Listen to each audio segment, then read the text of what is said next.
தூக்கத்தால் வந்த இந்த பெரும் துக்கம் இன்று முழு முல்லைத்தீவு பகுதியையும் சோகத்தில் மூழ்க வைத்துள்ளது.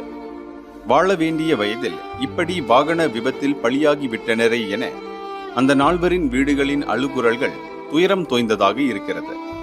ஆபத்து நிறைந்த நீண்ட தூர பயணம் செய்பவர்கள் தயவு செய்து விழிப்புடன் இருங்கள். உயிரிழந்தவர்களின் உறவினர்கள் இந்த இழப்பில் எப்படி தவிக்கிறார்கள் என பாருங்கள் என சமூக வலைதளங்களில் விமர்சனங்கள் குவிகின்றன. நேற்று அதிகாலை இலங்கையின் அனுராதாபுரம் மொரக்கொட எனும் பகுதியில் ஒரு வேனும் லாரியும் நேரெதிரே மோதிய கோர விபத்தில் 4 தமிழ் இளைஞர்கள் பலியான சம்பவம் தமிழர்களிடையே பெரும் சோகத்தை ஏற்படுத்தியுள்ளது.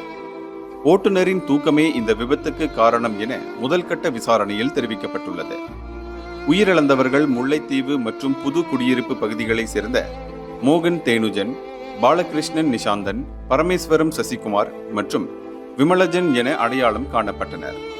இவர்கள் 25 வயதான 2 பேர் மற்றும் வயது 31, 38 வயதானவர்கள் ஆவர். உயிரிழந்தவர்களில் வேனின் சாரதியும் அடங்குவார்.